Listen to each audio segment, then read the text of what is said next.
Hey, what's going on, everybody? We are live once again with episode 86 of the Super Deformed Gamescast. As always, I am one of your hosts, John, aka at Mr. Negative on Twitter, and it is Thursday, and we are ready to talk about some motherfucking video games once again with you fine people. We've got people coming into the chat right now. It's good to see, and I got my boys here with me. I got Jay and Jeff and Brandon and dudes. This is always my favorite time of the week with you guys, man. Yeah, it's all right. It's not my favorite time, but you know. Oh, you're cool. a fucking asshole. Okay, that's cool. All right. And we also have a guest with us. As always, as has become tradition, NPD analyst Mat Piscatella is here on NPD Thursday to talk about the state of the industry with us. And Matt, dude, as always, it is really awesome to have you on, man. Awesome to be back, especially when the numbers are good. It makes things a lot easier. It really does, doesn't it, dude? The industry is doing pretty damn good, I'd say. Hey, I don't know if you guys heard, but the this Nintendo Switch thing, I hear it could be big. You know, I've never heard of it actually. Is it a oh, real quick, look who's in chat. Look at Migo's in chat. I have not seen him in there in a while. What's up, dude? Hope you're doing okay, man. That's awesome. It's awesome to see you here. Yeah, no, dude, the Nintendo Switch. So I've heard about Nintendo. It's a small indie developer, and Foreign land. They've got a weird game about some Italian plumbers and riding a dinosaur. I don't understand it. Is that Plumber Simulation 2017? Yeah, that's good, man. You know, like, honestly, like, I feel like if the Mario series wanted to be more accurate, like, I know plumbers, and they spend all day covered in other people's shit and back hair. Yeah. So, like, the thought of Mario doing his actual job. That's the gritty M-rated Western interpretation. Actually, in Hitman 2016, and I think in the second level, you can actually dress up as Mario and Luigi.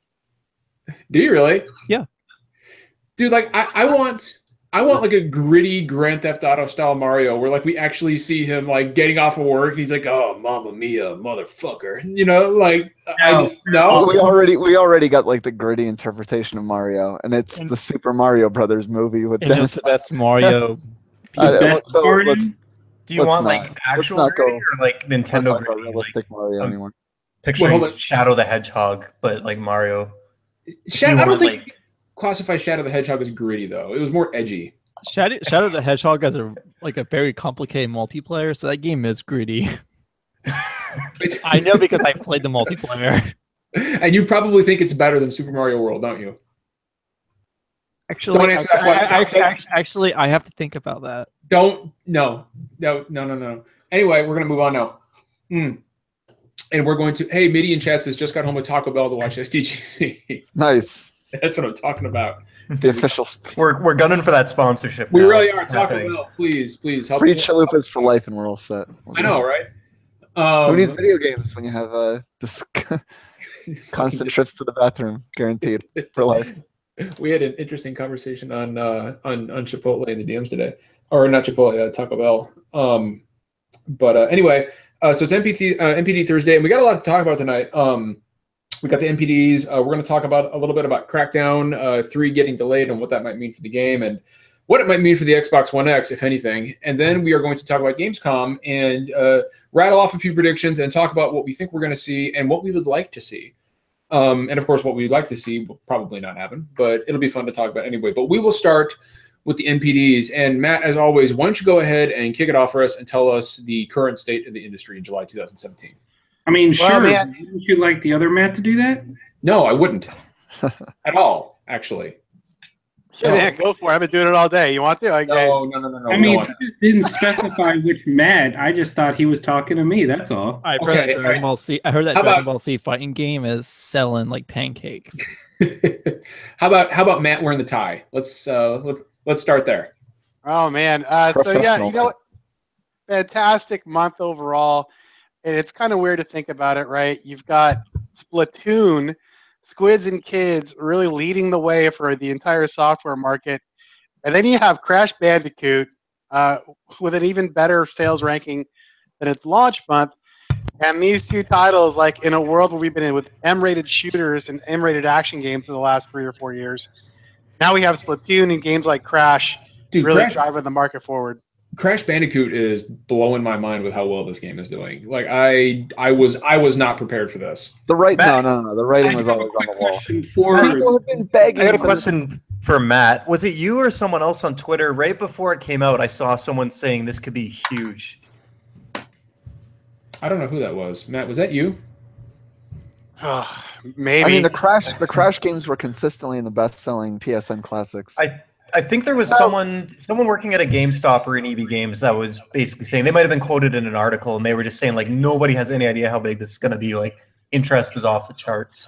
Yeah, so retailers were talking about how well the pre-orders were going, and I was like, wow. So I was hearing it. I'm like, well, okay, it could be really big. I don't believe them, but it could be. And boy, they really were, because the game hasn't slowed down, which is pretty remarkable. So did anyone predict the amount of legs and just continued success? Like normally when you have these niche games top so high on the chart, the following month they crater off. Crash did not do that. No, it's going strong, man. I think you see that more with really niche franchises like Nier or something. Like Crash, I feel like, is appealing to a really broad base of people, like families, people who grew up with it, people who never tried it. Like I think those are the kind of games that have more legs. No, I mean, because even if you look at the contemporary examples like Ratchet and Clank and other platformers and stuff like that, genre no longer typically has that kind of staying power unless it's a Mario game. Well, and that's what's really interesting about what's happening right now, right? Because for a while we've known that we've been losing family and kids, right, in the console space. They've gone to tablets, they've gone other places, but now all of a sudden the Switch comes out. E and E10 Plus games are now selling 15% better than they were a year ago. We're back to growth in a sub-segment that's been really struggling. And now we're seeing games like Splatoon and Crash top the charts. I mean, that means that, you know, we're probably going to start getting more family-friendly, more kid-friendly games coming to console, which is great for the future of consoles in general. So all in all, like, it's really great news. Well, certainly, Matt, I would say that if nothing else, it means we're getting a Crash Bandicoot sequel, like a proper sequel coming up. Like you know, they're spinning the wheels on that. We don't need it, but we're going to get it. We don't need it, and I don't particularly want it, but we're going to get it. And you know what's interesting too is the return of '90s mascots, right? Like because with Crash, like Bubsy. Well, fuck Bubsy. I'm talking about like Bubsy 3D visit the James Turrell retrospective's the best game of the year. No, it's really not, and we're not going to entertain that fucking bullshit on this podcast. But dude, Sonic Mania, I'm just giving you shit, man.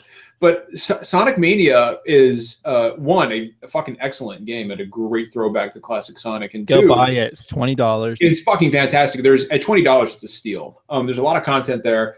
It's a beautiful game. It runs well. It feels like old school Sonic on Sega Genesis. It's just absolutely phenomenal. You can even make it old school by applying the CRT filter. You can, yeah, I did that. Yeah, it's a great throwback, and it's interesting. And yes, even with Bubsy, it is interesting to see the comeback of like the Edgy's '90s mascot full of Tood. Like it just I don't know. It's an interesting callback. And Matt, do you think Sonic Mania is going to perform comparably to something like Crash Bandicoot? Because I would say there's more nostalgia for Sonic, right? Like there has to be. The Sonic, yeah, nostalgia for good Sonic. But that's what I mean, right? Is that this takes everything that was good Sonic and rolls it up into one package. So I was wondering, I'd love to get Matt's perspective on this. Is Matt, what are your predictions for something like Sonic Mania? Do you think that's going to perform well, or? Yeah, I think it's going to perform very well. I think the difference in terms of how it's going to chart is that the price point is so much lower than even Crash, right? So it's a really low price game, and that always makes it tough to chart. So what happens at launch is that price sensitivity is very low, meaning if you're a Sonic fan and Sonic Mania came out at $30 or $40, you'd probably be just as likely to buy as if it was $20. But that does limit, how well it can do initially, although the legs and the tail of the game generally do better the lower the price. So it'll be interesting to watch, but I think the reception is going to be very strong. Crash was a little weird in that the pent up demand for that was strange and large. Really is. Yeah, it really was. Like, I could not have fucking foreseen that coming at all. I think that's one of the differences, and I think that might play to Sonic's disadvantage. I think a lot of times, not just with games, but media property in general, it's sometimes better for something to go away for a long time than to be around and just not be good. Because you get a lot of burnout or disinterest, or kind of like, oh, another Sonic game, versus like Crash coming back for the first time in a long time, right? Crash hasn't really been gone for that long, though. But Crash has been such a tease the last few years, right? On E3 stages, people wearing T-shirts, showed up in Skylanders, right? So like all these little teases, and then they finally get a big game. Whereas Sonic's had like game after game after game, but have not been, gotten the reception that I'm sure they'd want. And then here comes the Sonic game people have been waiting for 15 years, and we'll have to see how people react. I think the only thing that hurts Sonic Mania sales is that there's not a physical copy available. Yeah, I was wondering about that. Yeah, because I feel like parents will see Crash in stores and they'll buy it, and they'll hear about a new Sonic game, and it's like, where can I buy a Sonic game? It's like, you have to buy it on. Well, you can't. Yeah, the only one they'll see is Sonic Forces. I actually had a question to Matt about that and what it might mean for the industry, because all signs point to Sonic Forces being another fairly mediocre outing. That's what I've heard too. Sonics. And then you have what is essentially a very passionate fan-made game, pretty much, in Sonic Mania. Do you see any ramifications going forward of companies looking at seeing how Sonic Mania performed critically versus potentially an underwhelming Sonic Forces, which is made by the true Sonic team? Well, I think it's a series of things, right? The NES Classic came out and surprised everybody. Crash is surprising everybody. Sonic Mania seems to be surprising folks. The SNES Classic's really anticipated, right? So everyone's talking now about retro properties and how to do retro right. And, when you're making a mainline game, you're 2, maybe 3 years out in terms of your planning, right? So the timing's interesting, but I'm sure everyone's having the conversations around, oh God, what do we do to really take advantage of this retro, revolution that's happening right now? Okay.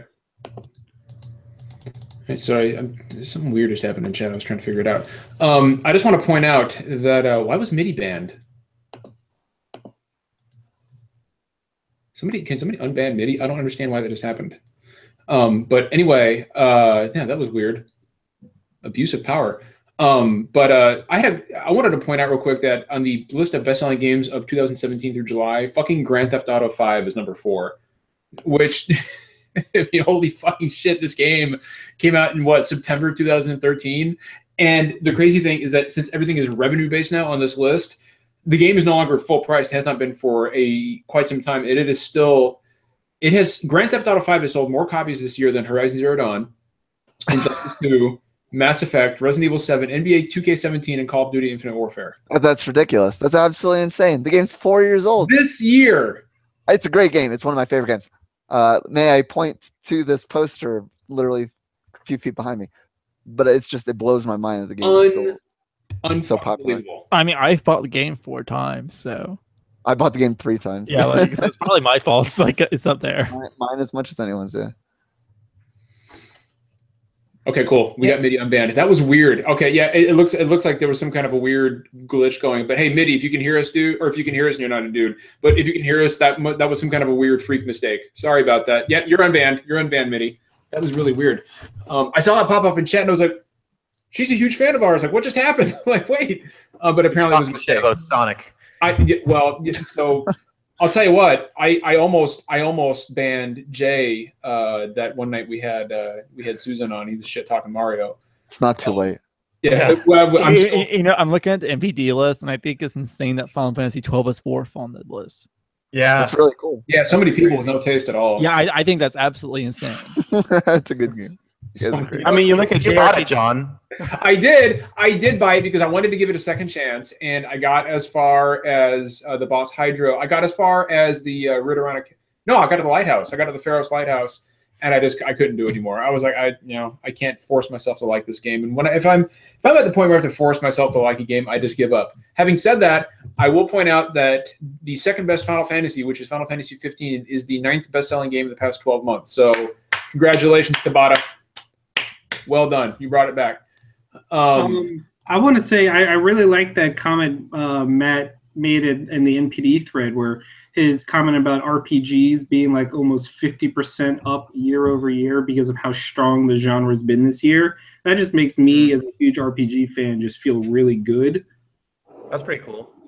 Yeah, it's up over 50%, and the JRPGs are really a big part of that. So, I mean, Horizon's there, and that's absolutely a huge hit. Fantastic. But then you have games like Kingdom Hearts HD 2.8 Final Chapter, whatever. Neo, and Persona 5. I mean, they're all really big contributors to this big resurgence in the RPG space, both physically and digitally. It's pretty remarkable. So yeah.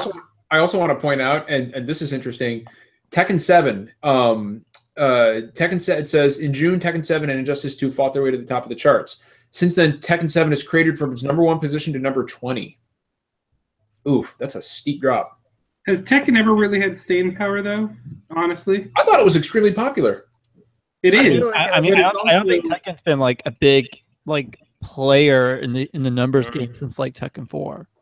Yeah, that's a huge drop though. Matt, can I ask such a big excellent game, by the way? If you like 3D fighting games, it's because people are preparing themselves for Marvel versus Capcom Infinite, obviously, because the game looks so fucking amazing that how could you not? Believe it or not, Brandon's not a fan of how Marvel vs. Capcom Infinite looks. That game looks bad. That game looks like a Switch game. Everybody's eyes look like they've been dead in a freezer for 2 weeks. It's an unfortunate art direction. It's pretty fucking bad. Here's what's going to happen. It's the same thing that happened with Street Fighter V. It might not be the sales juggernaut, but because Capcom backs it at all the official tournaments, it will still be a success for them, is my prediction, regardless, just because the fighting game community is going to have to adopt it if they want to participate in any tournaments going forward, because Capcom forcibly removes their older games from the tournament circuit so that people have to jump on their new one. They did it with Street Fighter V. I guarantee you they're going to do it with Infinite. They announced at EVO this year that was the final Marvel vs. Capcom 3 tournament. So going forward, you only have Infinite. So they kind of monopolize their games. And it doesn't matter if you like it or not. If you're a fighting game community member, you don't have a choice. I think that's absolutely insane too, considering they just re-released Marvel vs. Capcom 3 like a few months ago. Yeah. Yep. That's for the casuals. I was wondering, so you talked about the boost that RPG games seem to have got this year. Is that new customers coming in, or is that at the expense of another genre? Is there any kind of opposite trends? Oh, that's a good question, man. Or is it just more people are buying more games? Man, that is a great question. No, I mean, when you look across the genres, nothing is really falling. It's one of those weird things about games, right? Where when we look at the market, we sometimes assume that there's only so many gamers, there's only so much time, there's only so much money.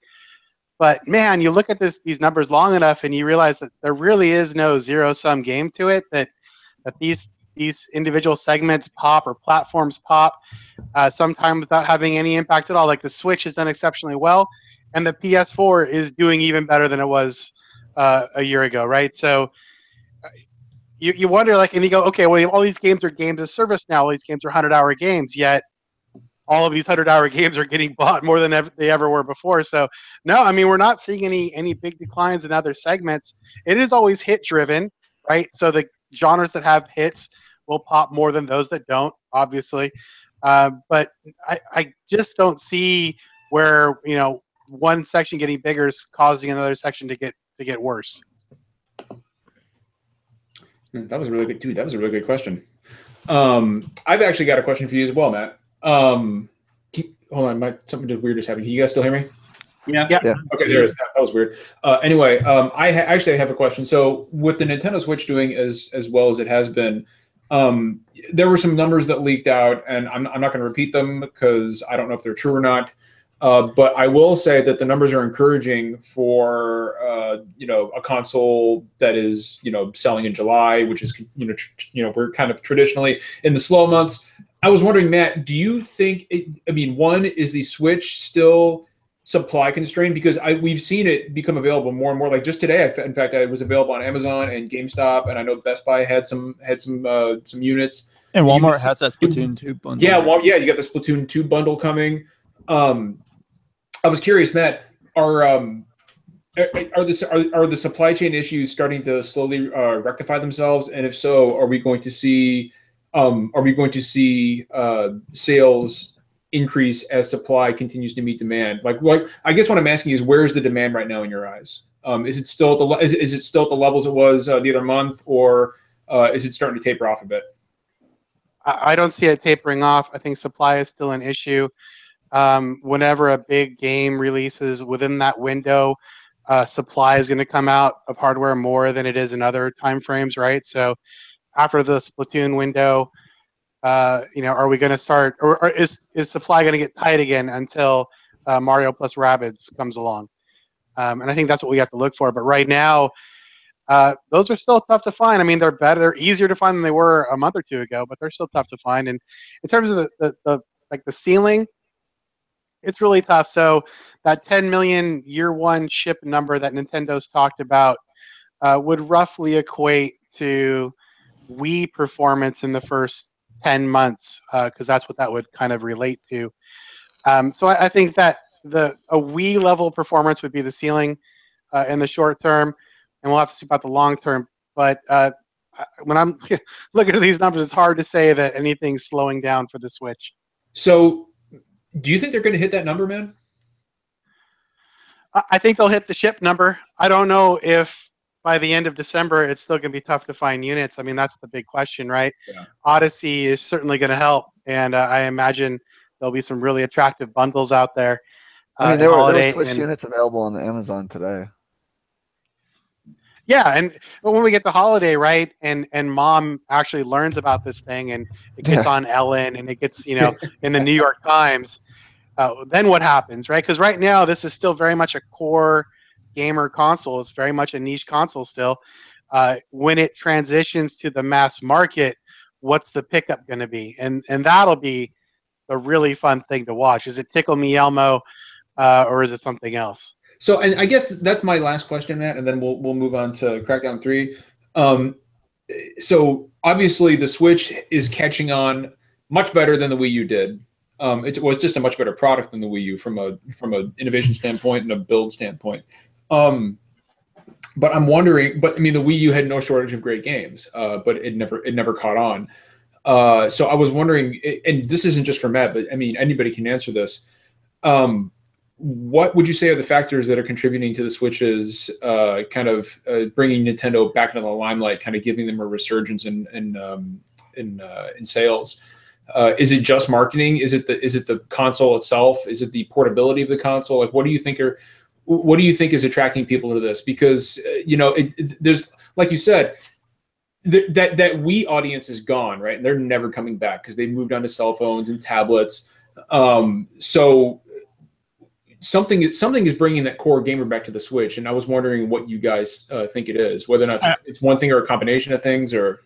I think it's just a combination of all the things that you mentioned. I mean, like they're developing the games that people want. The console now is a portable consoles. I mean, like it's not the to-go option yet for portability, because they're still marketing the 3DS. But I mean, the Switch is going to be it soon. I mean, a few years. I think what I think is a combination of obviously Zelda being the killer app, and then you have an innovative titles like, I mean, at least ARMS was trying, even if it didn't. It was trying something. Yeah, it was trying something, and then Splatoon.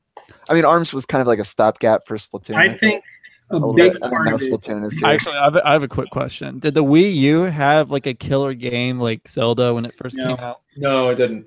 It had a Nintendo. The Wii U? No, it didn't. Yeah. Okay. No. I mean, it had like Zombie. People say like Zombie U was like the best. And like the Wonderful 101. And that didn't sell well at all. So yeah. I think a big part of the Switch's success has been Nintendo seems to finally have learned how to dole out their games properly. Every month since release has seen a major release title. Zelda at launch, Mario in April, ARMS in May, Splatoon in June. You're going to see Mario and Rabbids this month. Oh, that's going to be big, I think. And then you have the holidays. ending in Xenoblade Chronicles and Mario Odyssey with Fire Emblem Heroes. Like, Nintendo's never done this. Nintendo. That's a good looking lineup. Yeah, That's a fucking fantastic. It is, yeah.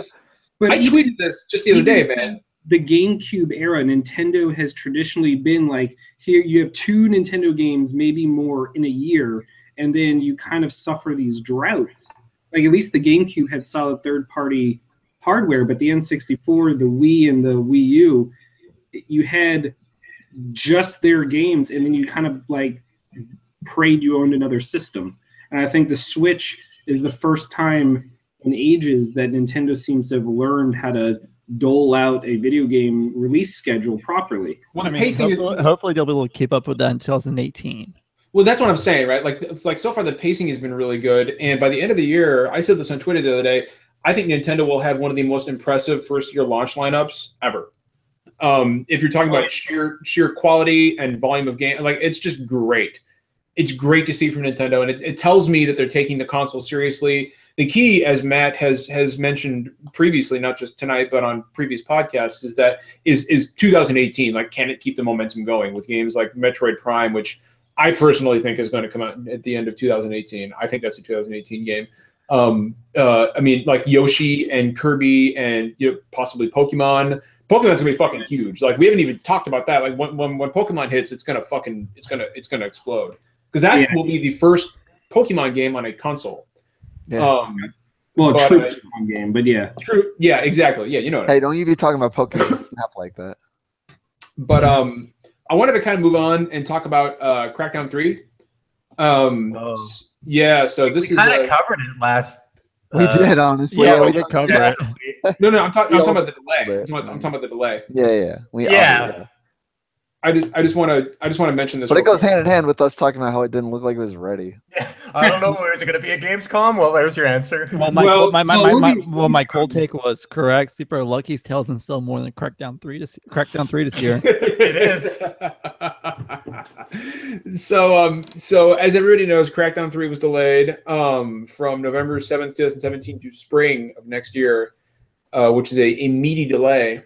And Shannon Loftus said, "We're very excited about Crackdown 3 and so are many fans, and so it's a difficult call to move the release date. However, we want to make sure to deliver the right game with the right quality at the right time," which I think is key. Crackdown 3 is a hugely ambitious game, and we want to ensure we deliver the right experiences all the way through every part of the game, whether that's campaign, co-op multiplayer, or our competitive multiplayer mode or Wrecking Zone. Getting the balance right between the 3 modes is important, and we are going to take the extra development time to ensure that gamers can expect Crackdown 3 in spring 2018. So just a little history. This game was originally announced at E3 in 2014, and at one point was going to release in the second half of 2016. That clearly it's one of those games. Yeah, that clearly has not happened. So I have seen a lot, and the reason I want to bring it up is because a lot of Xbox fans on Twitter have been speculating that the game is on its way to being scale-bounded. No. I'm not sure. I doubt it. They wouldn't have had it at E3 if it was that close to being canceled. They wouldn't have gotten. No, that's not true. They had Scalebound. They did have Scalebound at E3, but I mean, I feel like that's different. Like, I feel like Scalebound was announced, and then every year we kind of like saw little bits and pieces of it, and then it just never came together. Like with Crackdown, it feels like they announced it and it just went on ice for a while, and then I feel like this is them trying to resurrect it and just ship it out cheap. Like, I don't. No, but when you look at it, it's following the same format that happened to Scalebound. It was announced, and then we've seen it just enough at trade shows, and then, but it never showed well. And then this was supposed to be their big, thing. Now it's getting delayed. I don't think it'll be canceled, but a lot of people. But I guess. Like when I look at the Crackdown, like they have hands-on and gameplay demos. Like it doesn't feel like a good game, but it feels like a game that exists. Whereas Scalebound, every time I saw those demos at the trade shows and stuff, I was like, this just looks like a very small. Like I didn't get the picture that there was a game beyond what we saw on screen. It felt like this was just a demo made for this. Like you got no sense of at least Crackdown. You can see there's the city. This is what you do. There's all the enemy. Like it doesn't look great, but. That's where I think the difference is. I feel like this is something that a bit more tangible, whereas Scalebound, I feel like that never really got too far past the concept. So I feel like Microsoft is in between a rock and a hard place here, right? And I'd love to get Matt's take on this. I think here's my take on Crackdown 3. I think the game is in really rough shape, and I don't see how anybody could think it's not. The whole crux of the game, what we have been sold on since E3 2014, has been that cloud-based multiplayer, and everything is destructible, and we have not seen shit. We have not seen shit about that multiplayer. They didn't show it at E3, and we were all expecting it. We were all watching Xbox's E3 live, and we were all expecting it. And they talked about what it's worth. They doubled down on it in the Polygon quote today with the delay. They mentioned again the cloud-based multiplayer destruction. They did, but Jeff, Jeff, you've mentioned. Well, here's the thing, Jeff. I remember you saying a couple episodes ago. Anybody who thinks that this cloud-based computing is going to be exactly what Microsoft says it is, you're lying to yourself. There'll be something to it that allows them to say that, but it's not. It's just going to be a video game. You're not going to I'd love to be wrong. I'd love for it to be the craziest destruction I've ever seen in a game, but I just get the feeling it's not. It's not going to be. It's not going to. No. It's this rapid packed math PS4 people are talking about or whatever. It's just it's a tech thing, but it's not changing how games are made. It's still just going to be a game. Crackdown 3 doesn't remind me of Scalebound, but it reminds me more of Recore. Yeah, I see that. Yeah. How it was announced, and literally every time I was shouting, everyone's like, I mean, it came out, and it was and now Recore has to get a remaster version because have really good concepts, and they're just not given the time or the money. Yeah. And we know from what happened with Phantom Dust, they had $5 million, and they came to Microsoft and said we need $7 million to make this game. Microsoft said no. So I think they've kind of drawn a hard line, and maybe that's what's going on with Crackdown. I feel like Microsoft the only IP they have faith in nowadays to get to actually put money into is Forza. Yeah. Well, and because you see the flagship titles like Gears of War and Halo have dropped. Yeah, big time. Big time. They're not household names anymore. They're kind of in the same boat as Crackdown now. There's kind of they should be big selling games, but there's kind of Crackdown is not a name that carries a massive cash. I hadn't heard of it before Crackdown 3 was announced. Agent Maintenance out this week, guys. By the way, Crackdown 1 was a big deal when it first came out because I had the Halo 3 beta. But I didn't It was also a very good game. I had a 360 off and on. I almost never played on my 360. With Crackdown 3. What was that? Do you think they'll package a Halo 6 beta with Crackdown 3? Yeah, they're going to need to do something because, here's my thing about Crackdown, right? Everything Microsoft has done about Crackdown screams of no confidence. From its showing, they put more emphasis on Terry Crews at E3 than they did actual gameplay.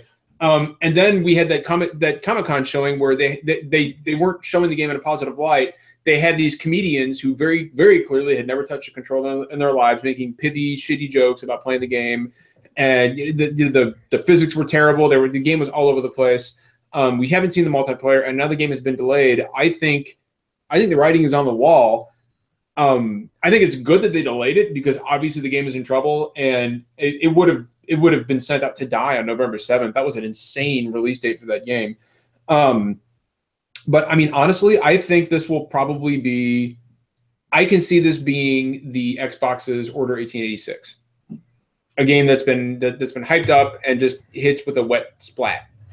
The Order didn't have that much. I don't think this has nearly the hype the Order had. You don't think so? The Order. That at least had that was at the time that was the best looking console game we'd ever seen, and that alone was this is what people were using to showcase stuff. It had so much attention. It was at so many shows. I don't think Crackdown's anywhere near that, but that's just my perspective.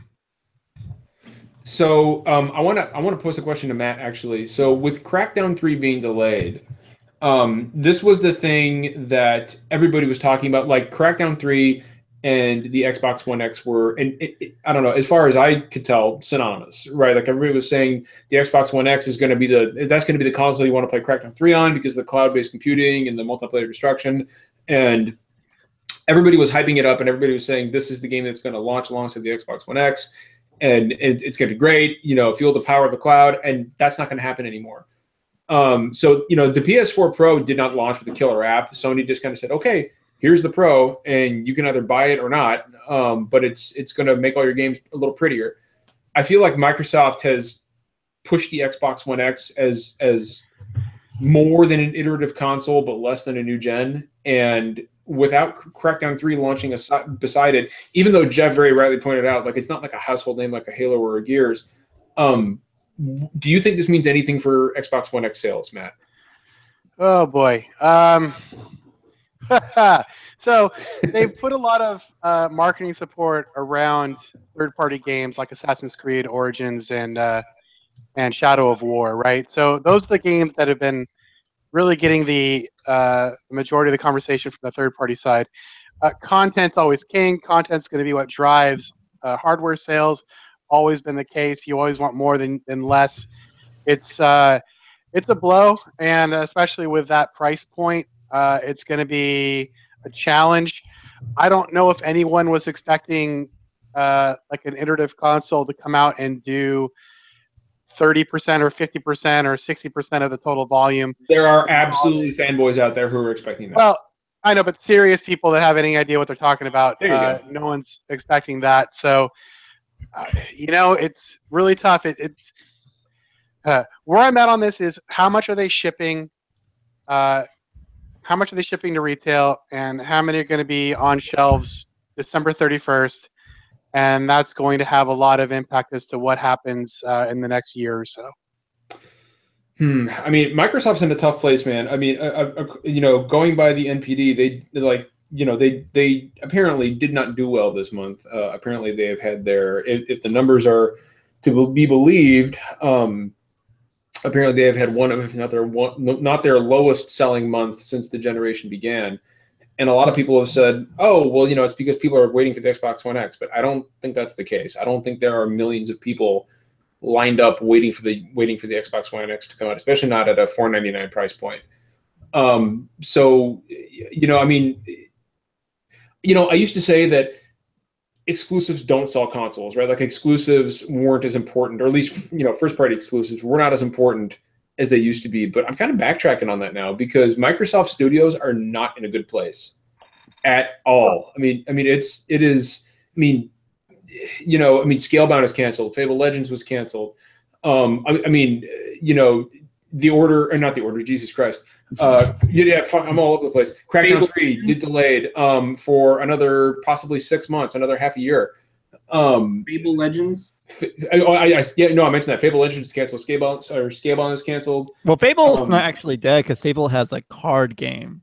They have Sea of Thieves. They have Sea of Thieves, which I don't see that performing. I'm sure it's going to be a fun game. They have Cuphead as well. Cuphead, which is finally coming out. This is a problem. It says a lot when the most anticipated Xbox games for me now are Cuphead and Ori 2. And Ori 2 is not coming out. That's a 2018 game, but in general, those are my most anticipated Xbox exclusives. It's just a weird world. They're not. Cuphead's going to be on Steam. Well, every Xbox game's on computer now. So. Yeah. but even on Steam, not even you don't have to get it from the Windows Store. It's just straight up on Steam. Yeah. I have a question for the chat.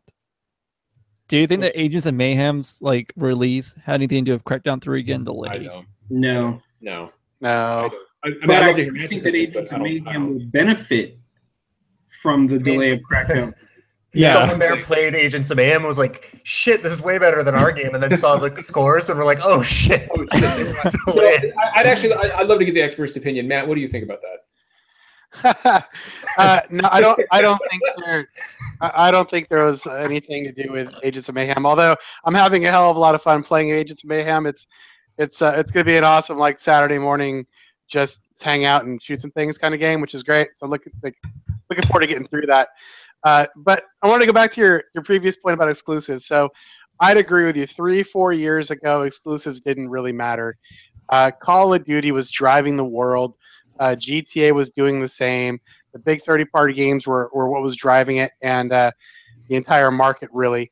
But now you look at the last 2 years, and you can tie very closely what's going on with the two platforms based on the performance of the exclusive product. So I think, man, of any time, maybe even this century so far, exclusive games matter more now than maybe they have since Halo on the Xbox One. Do you think the original Xbox? do you think that's in part not just to the kind of dearth or not dearth, the kind of drought of Microsoft Studio titles? Do you think it's also due to the kind of fucking deluge of PS4 exclusives that have come out? I mean, dude, because I mean, as far as like volume goes and content and quality, they're knocking it out of the park. Oh yeah, and content is what sells consoles, right? So at this point, that's what's making the market do what it's doing. And I mean, Nintendo's known this forever too. So yeah, it's just it was a weird few years there where exclusives didn't really matter, but now they do. I think it's also like it's not about like one exclusive or like having that like system seller like Halo on the original Xbox now.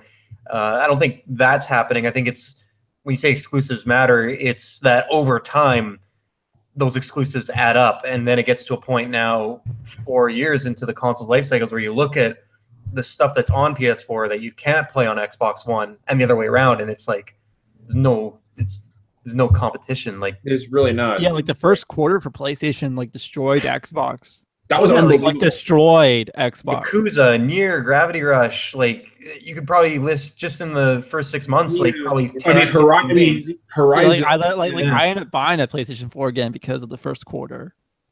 And then what did Xbox? I mean, Xbox had Halo Reach 2 and Voodoo Vince.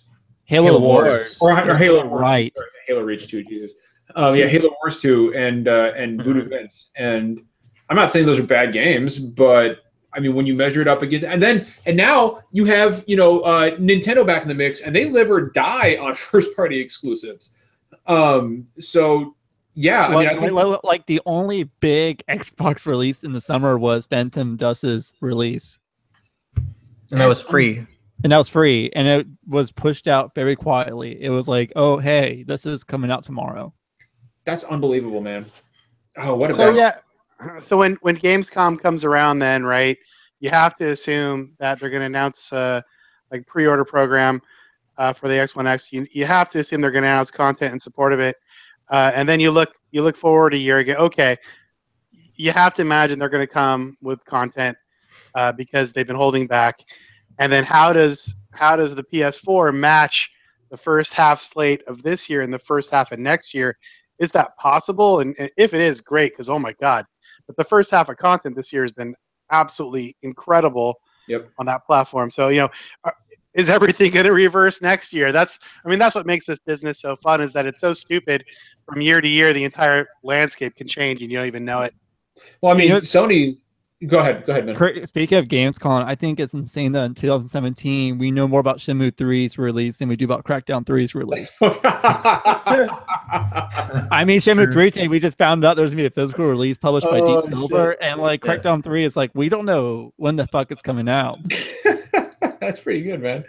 Well, and you know what? Speaking of Gamescom, let's talk about Gamescom. Yeah.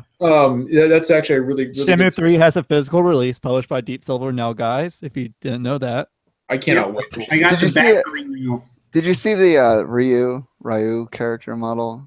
I have. No, I haven't. Little cross-eyed, isn't he? Okay, so he's basically a Marvel vs. Capcom Infinite character. My 3D animation class, my first semester of college. So Gamescom is coming up next week, and I believe the opening date is Sunday, right? Does it open Sunday or is it? No, it's Wednesday. I'm sorry, next Wednesday. Next Wednesday is when the actual trade floor opens for everybody. And I don't know when the first presentation is. I thought it was Sunday. I might be wrong. But Gamescom over the past few years has gotten bigger and bigger and bigger. And by the way, people in chat are talking about Sony's lineup for next year. You got Ni no Kuni 2, God of War, Spider-Man for maybe the first 6 months. That's not a bad line. It's a very diverse lineup. They could kill it again next 2 quarters as well. Is there any VR a very solid quarter for PlayStation, but at least it won't be so one-sided because Xbox should finally have their games hitting in spring as well. Crackdown 3, State of Decay 2. State of Decay 2. Oh, I forgot. Like there should be some games hopefully. Well, let's talk about that, right? So Gamescom is coming up, and right off the bat, Microsoft has announced there is a surprise coming, and there have been rumors circulating that they are going to pull an October surprise and drop the price of the Xbox One X to $399. I think the surprise is that we're going to see some Crimson Skies OG Xbox backwards compatible gameplay. What I've learned with press conferences is the surprise is never what people think the surprise It's probably is. not. Yeah, never, ever, ever. So what do you guys see Microsoft doing at Gamescom this year? And this is a conversation for everybody. I want people to jump in and just kind of jump in there. And people in chat too.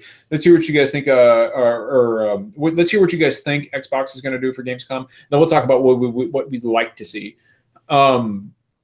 Put a Porsche on stage. Get a Porsche on stage. Phil Spencer's gonna walk on stage with the upset playing. He's gonna be like, "Hey guys, remember Crimson Skies coming to the Xbox One in the fall? Well, we're bringing back Halo 1." And it's a real plane. Yeah, it's flies a real plane. No, crashes through the ceiling. No, Phil Spencer like drives like a warhog to the door.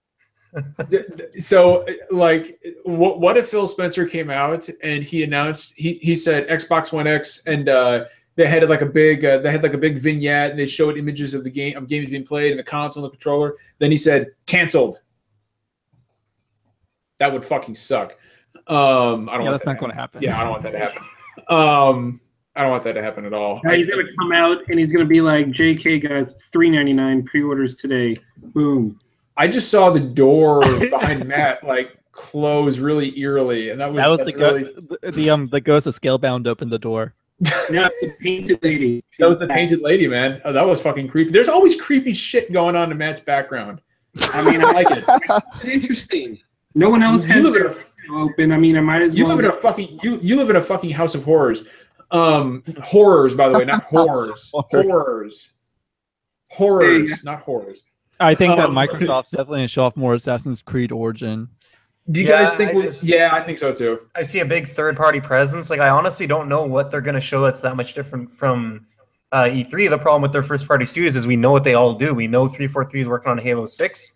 So, like, maybe you get a tease. They said they weren't going to show anything at E3. I don't know. Maybe there's a bit of pressure on them with the Xbox or with the Crackdown delay that, like, maybe Microsoft's like, we need to give our fans a little bit of something, even though it's really far off. But, I mean, what else are you going to show? Like, Gears isn't anywhere close to ready. Jesse in chat says we fixed Master Chief Collection finally. They will never name that game on stage again. What about PUBG? That's They're a good going to one. come out and announce a release date on console, I bet. PUBG would make sense for it to be. I mean, that would make sense. I mean, because like Jeff said, I mean, what are they going to show? I mean, outside of third-party deals, I mean, there's really nothing first-party to show that's coming. I mean, I guess you could see Super Lucky's Tale. I personally question whether or not Crackdown 3 is even going to be there at this point. I'm not convinced that's going to be there anymore. So yeah, I mean, they made a statement this week. It's not going to be there. So it's not going to be there. So once again, we're not going to see the multiplayer that they said was going to be at Gamescom. So I mean, PUBG's it, man. Like they've got and it wouldn't. I mean, PUBG's going to be a big deal. That's going to be a big deal. What if they announced a fall release date? You know what they need to do? I think they'll announce a release date. Fall release date, they need to pour money into that or work with Bluehole, get it to release, get a physical release, like polish that up and package it, and that will sell like crazy. So if they were to release, that's what they should do. What? No, so here's the thing, right? Like if they were to release PUBG this fall, do you guys think Microsoft would or should try to lock that on Xbox One X and keep it off of PlayStation?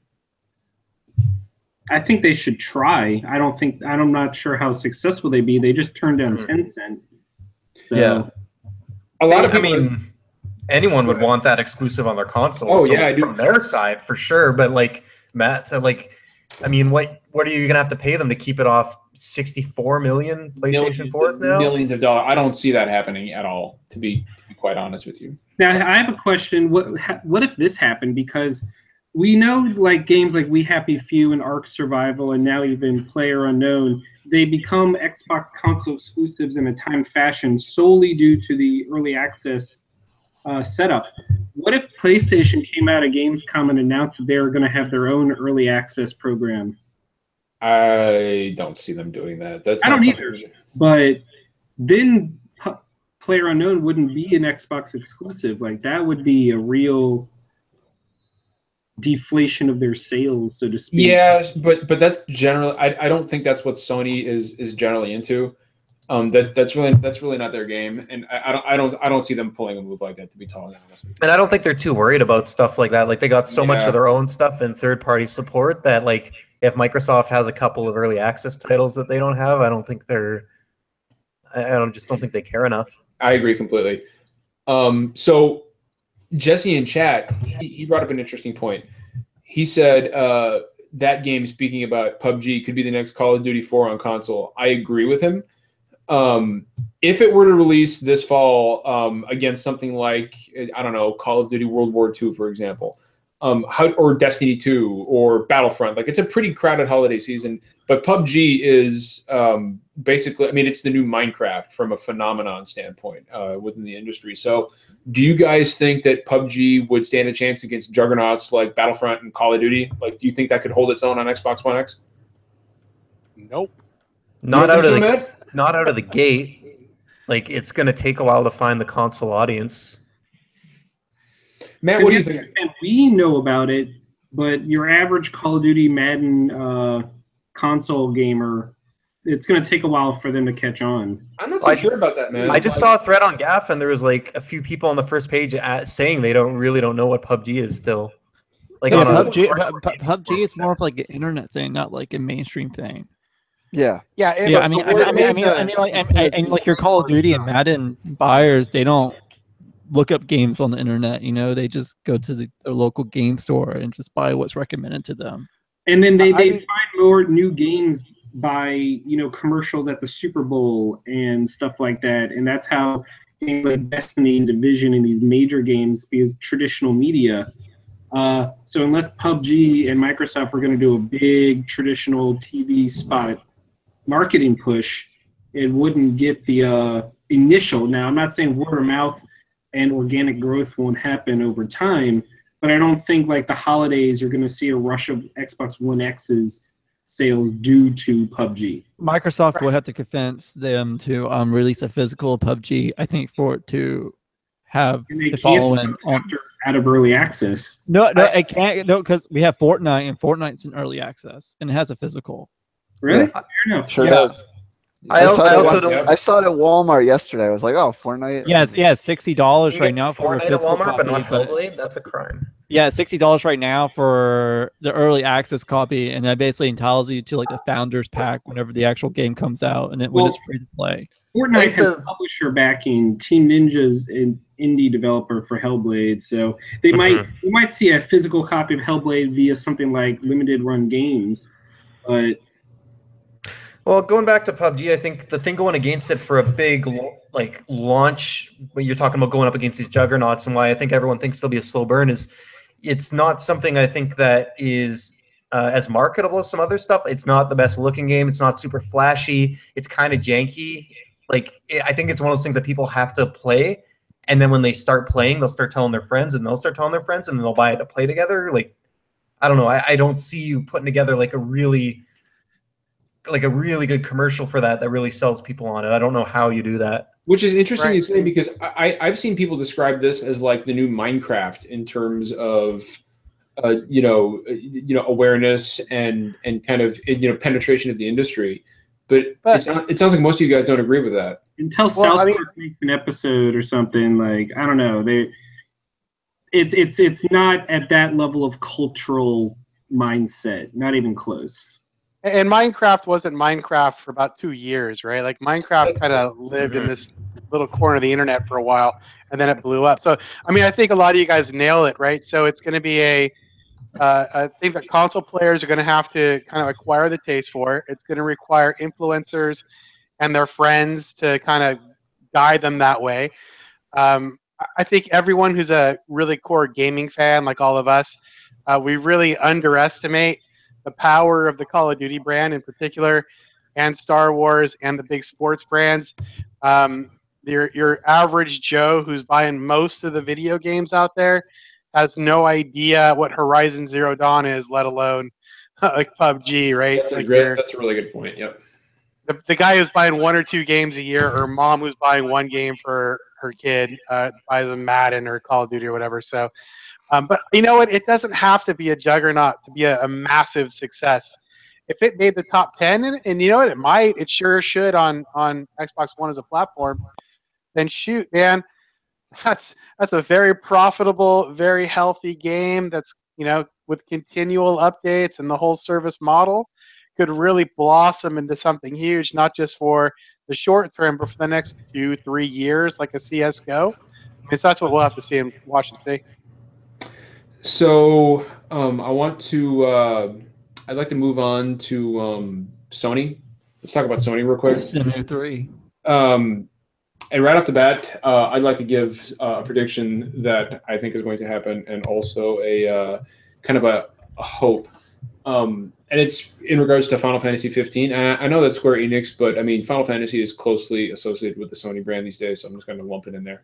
I think you're going to see a big expose on Final Fantasy 15, specifically the Comrades multiplayer, which is fun. I've played the beta, and I also think, or I hope, that because they said they had really good big news to share at Gamescom about. I don't think Final Fantasy 15 is a Gamescom thing. No, it is. No, it is. They've already said they're going to be there. Oh. And they've got like big, great news to share about the game. And I am really hoping for a playable World of Ruin in the campaign, which I think would be really fucking cool. Brandon knows what I'm talking about. Yeah. I think playing the World of Ruin would be fucking great. That's like the one thing I thought the game was lacking, was more time in kind of that ruined world that Arden created. Is that like a big announcement? Like, well, I mean, I think it's big in the sense that it is opening up a huge part of the game world that wasn't there initially, and it's also interesting because Final Fantasy 15 has followed that model that is really kind of, not been done before, and in that it is adding new experiences to the core game that are not DLC.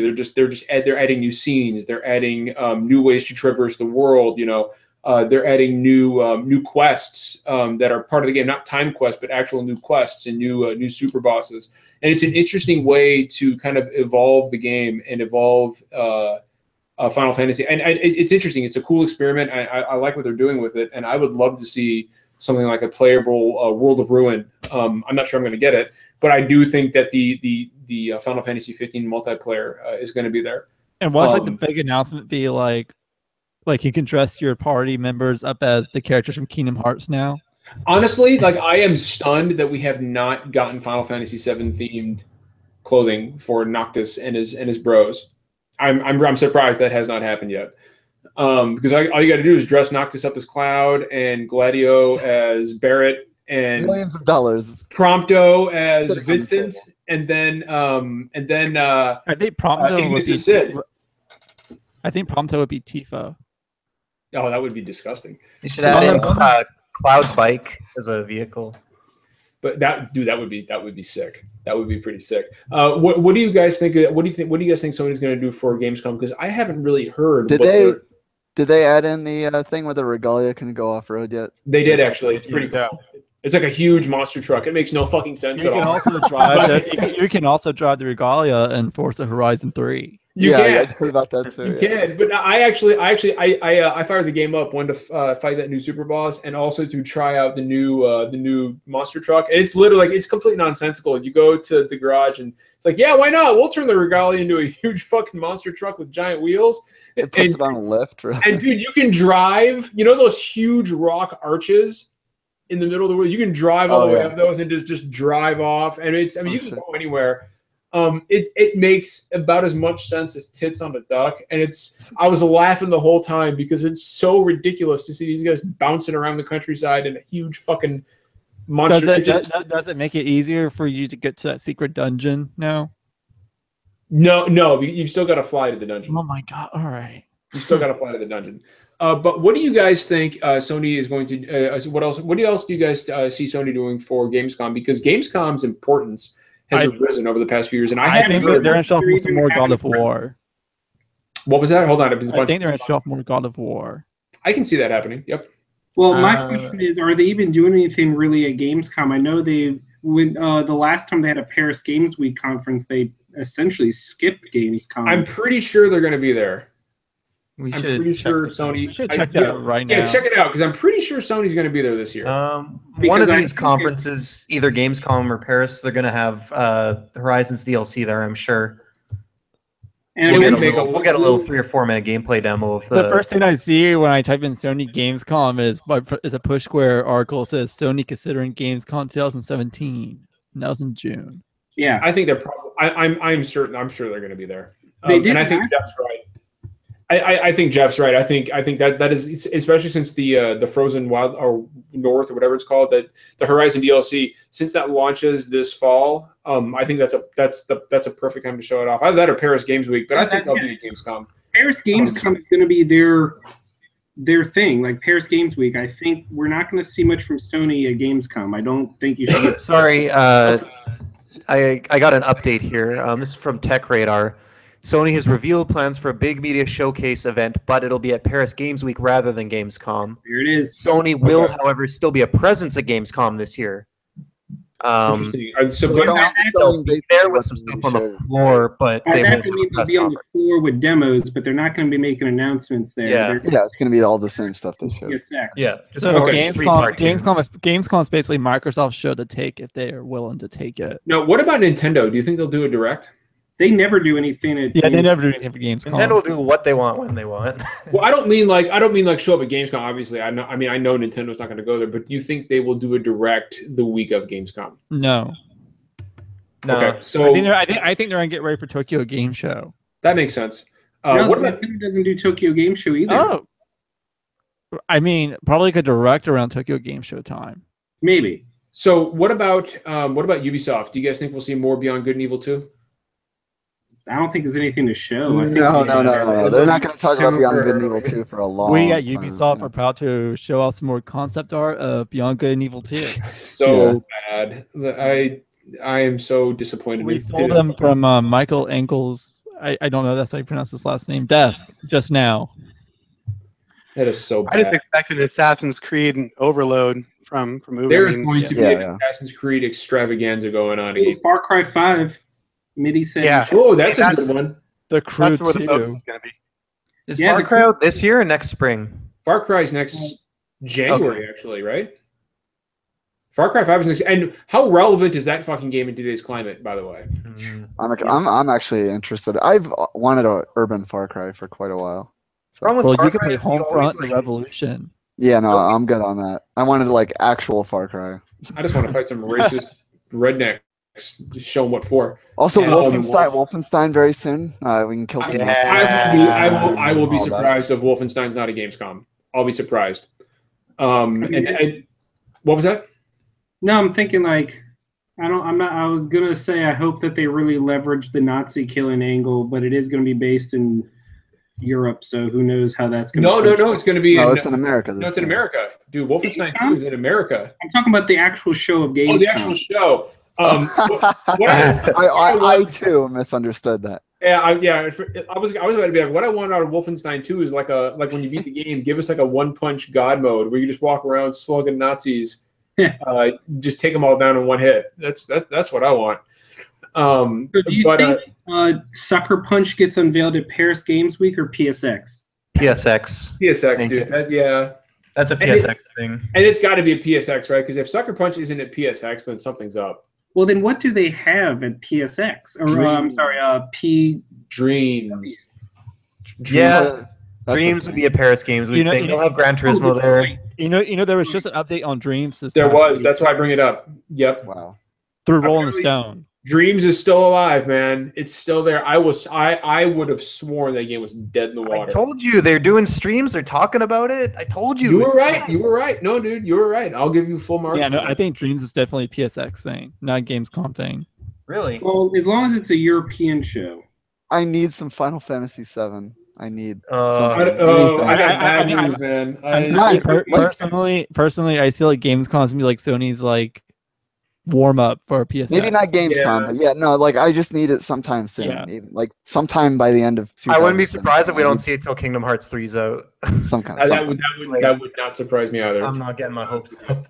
Who else is going to be at Gamescom? I mean, you got Ubisoft, you got EA. I think Battlefront will be there, obviously. Battlefront 2. Hopefully, we'll see some of the single-player campaign, which we really haven't seen anything of. Right? Like, I don't remember. I mean, E3 was all about the multiplayer. I don't remember seeing anything about the campaign. And, of course, you've got, you've got the... when else are they going to show it? I'm trying to think what else there would be before the game releases. I mean, that's it, really, dude. You got Gamescom and Paris. What is Paris Games Week? That's in October. So that's cutting it a little close. That is, yeah. I mean, you've got to figure Battlefront 2 has got to be at Gamescom, and they've got to show the campaign. They have to. This is, I mean, like you said, essentially their last chance to actually show that off. And it's a little concerning to me that we have not seen anything about it yet. I remember when it might be related to the movie. No, honestly, like it's got me thinking, and you guys tell me what your opinion is, but it's got me thinking that the campaign is going to be like a 3-hour long thing that's just not much of anything at all. That's kind of always been my expectation. Yeah, I'm not. I mean, like, it was intriguing to me that they got somebody like Javina Gavinkar to play Iden, or what's her name? She's an Imperial. She's a member of the Imperial Army, and it's post Return of the Jedi, pre, But I'm starting to think that the campaign for this is just going to kind of be a 3-hour affair where you go in and you're in, you're out, and you're done, and it just kind of shuffles you off into the multiplayer. I mean, I think it's just pretty much like a tutorial for the multiplayer. I think you're probably right. Yep. I don't doubt that one. Battlefront is not a game that requires a tutorial. It is. No, it's really not. It's really not. Yeah. Very straightforward. But anyway. Chief Tama in chat says Sims 4 will be there. I'm actually really excited for Sims 4 on consoles. What about so Jesse brings up an interesting point. What about Wild? Wild is not going to be shown either. You don't think so? No, I think Ansel said he's still working on it, but it's just like, I don't know. It's just one of those things. We'll see when we see it, I guess. I don't think it's dead. I'm pretty sure he talked about it within the last 6 months, but I could be wrong. Someone has to find receipts. But no, I think we are going to see Sims 4 gameplay on the console at Gamescom. I'm stoked, man. No, they're saying to me that the most authentic Sims experience on the consoles yet. I have tried and failed to get into Sims in the past. I just can't do it. The Sims is a classic. Yeah, but the problem is you can't top the was it the Sims 2 DLC? Which one was the really good one? Sims 2. Yeah, you can't top that. And EA released like the Ultimate Collection for free for Sims 2 like 3 years ago. I mean, I don't know. That's still the Sims I'm playing to this day. So here's a question. What about Dragon's Dogma? Do you guys think that'll be there? No, we haven't talked about ports. I mean, it's a re-release. Well, yeah, it's a re-release. It's Dark Arisen. It's coming out for Xbox One and PS4. But what about the Resident Evil 7 DLC starring Chris Redfield? Canceled. You think so? I don't know. Like, I'm not really. What? I don't. Where the fuck? I mean, they had a trailer and is it? everything. I mean, no. Jeff might be onto something, man. Well, I just know Capcom they were clearly are disappointed with Resident Evil 7 sales. So maybe they're looking at the data and just saying like, I don't know. Maybe I'm just throwing it out there. I'd be surprised if they did, but it wouldn't shock me. So I want to ask Matt about this actually. I want to loop Matt back into the conversation. So that's an interesting question, right? Is that Resident Evil 7? Apparently, Capcom has been disappointed by Resident Evil 7 sales, but what's interesting is that if you look at the best-selling games of 2017 through July, Resident Evil 7 is in the top 10. So okay, so okay, so this will be good. What's going on there? I don't want to speak specifically to that business, but across other titles, right? The rise and I have no idea at all if this is the case with RE7, but it's the case with other titles. As development costs have increased, as time is taking longer to make video games now, the expectations on the top line to get to where everyone wants to be have gotten bigger, right? And sometimes what happens is, you know, you want to make a lot more money than maybe the market will allow the opportunity for, right? So, yeah, you look at some of these games in the top 10, you go, well, heck, how can anyone be disappointed? You're a top 10 game. You know, a lot of things happen when you try and do the business planning, and that makes things tough. But I mean, you could have a whole list of games that have had expectations that exceeded what the market potential could have been, and it'd be a pretty good list of games. What was that, Brandon? It's a trend with Capcom and also with Square Enix. Yeah, there's certain folks that have this happens to a lot more than others. So, like, I really don't want them to go back to the Resident Evil 6 style of game, and I'm afraid that they will. And Resident Evil 7 is an infinitely better game than Resident Evil 6. I don't know anybody except I think Resident Evil 6, who would argue that kind of game costs too much money to make now. Resident Evil 6, like I would 30 agree. hours. Yeah, no, it's bloated and ridiculous. Yeah. Like, I don't think they're gonna go back to something quite like that. It's gonna have co-op though. The next one's gonna have co-op. I fucking hope not. I bet it will. I bet it will. So yeah, I'm sure the next ones have co-op. No, Resident Evil 7 it's probably gonna go back to if it had co-op at least. You know what I can think? You know what I can see them doing is continuing Resident Evil as like a B horror experience like Resident Evil 7 was, and then using the Resident Evil Revelations line to push the kind of the co-op, over the shoulder deal. Or maybe the next mainline Resident Evil games can be like released by episodes. I don't want that. I don't want that at all. I don't think that fits. But having said that, I would be fine with the model of the mainstream Resident Evil focused on horror and gore, and the Revelation series focused on bombastic action and co-op. I'm fine with that because I think there's a place. I think there's a place for both those games in the Resident Evil franchise, and I think both serve a purpose. I just don't want to see.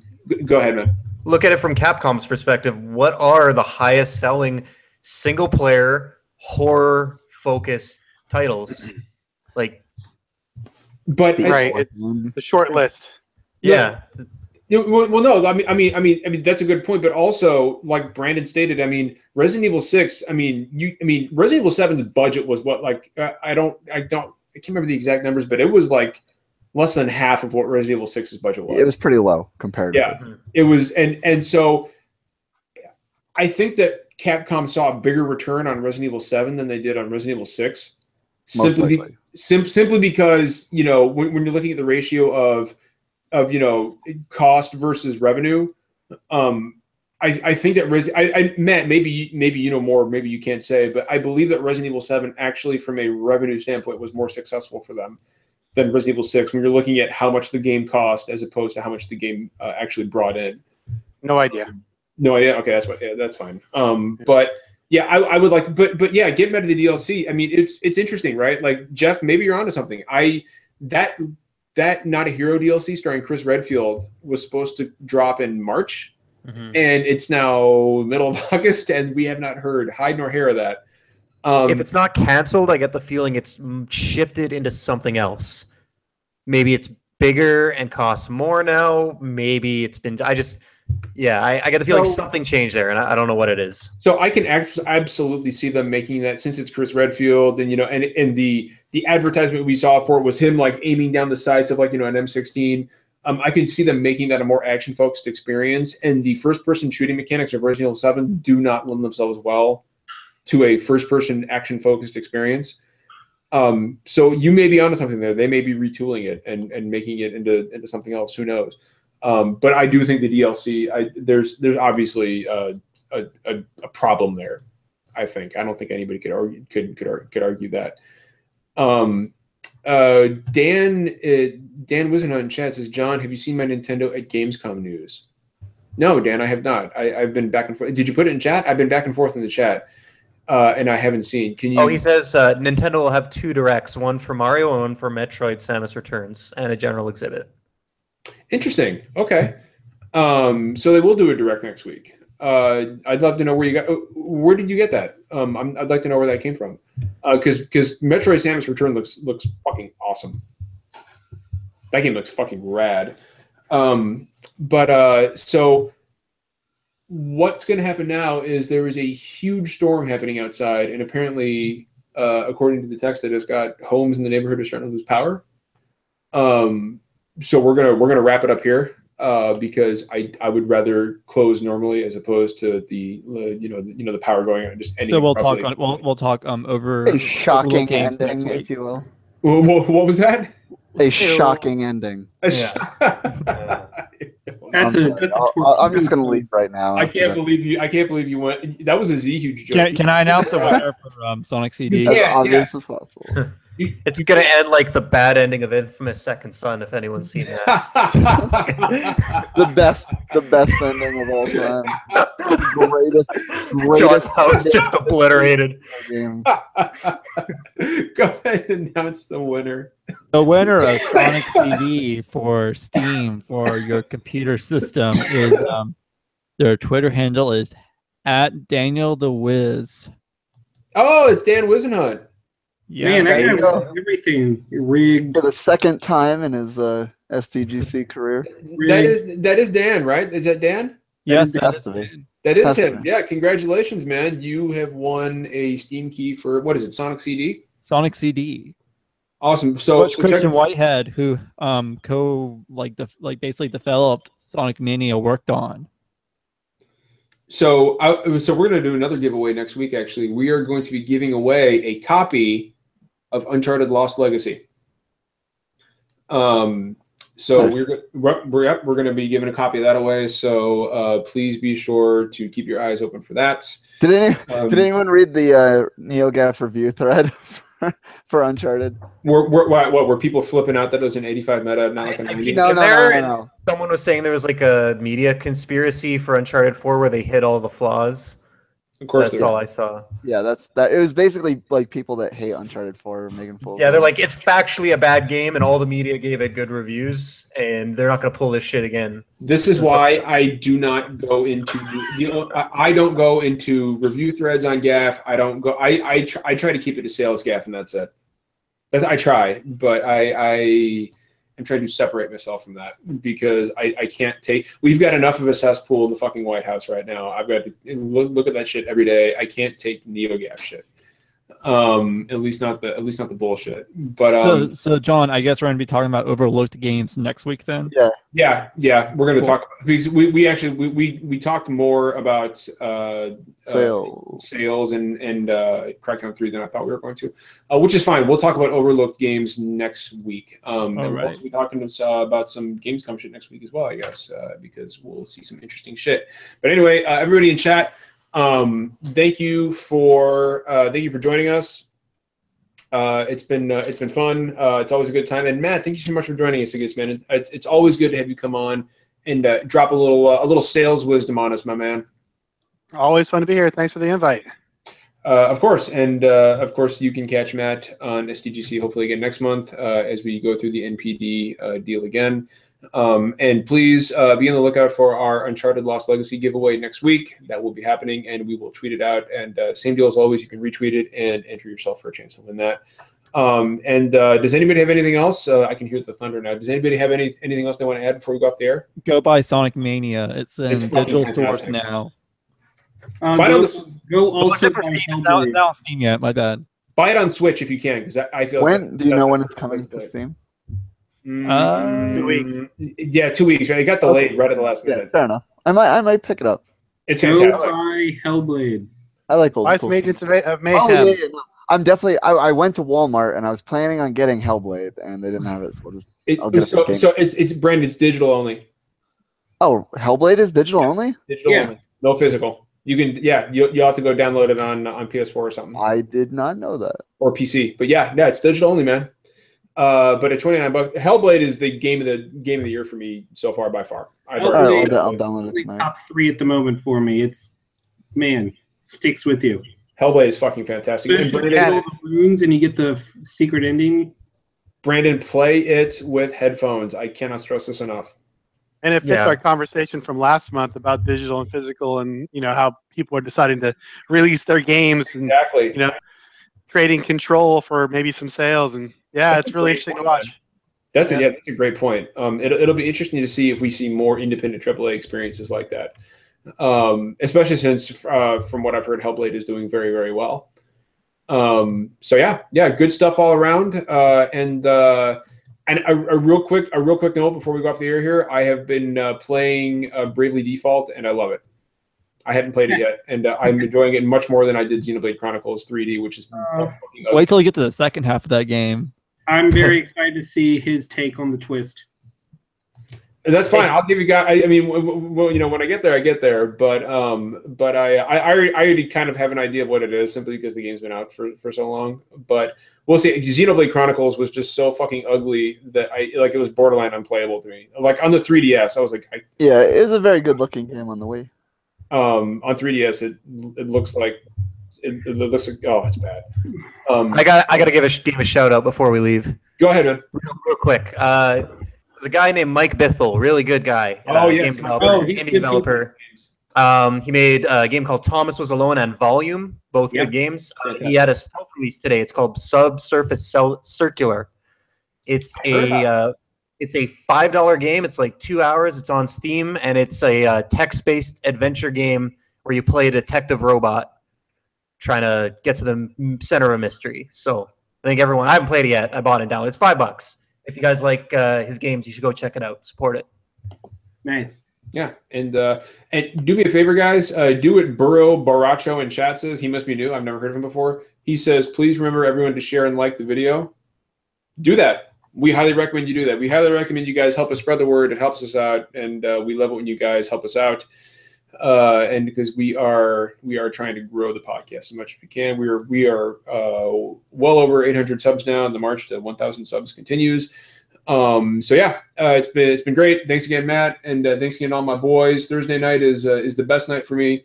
And until next week, don't forget, guys, as always, it's not always poetry, and we don't always agree, but we always keep it real. So until next week, take care of each other. And gotta go fast. See you later.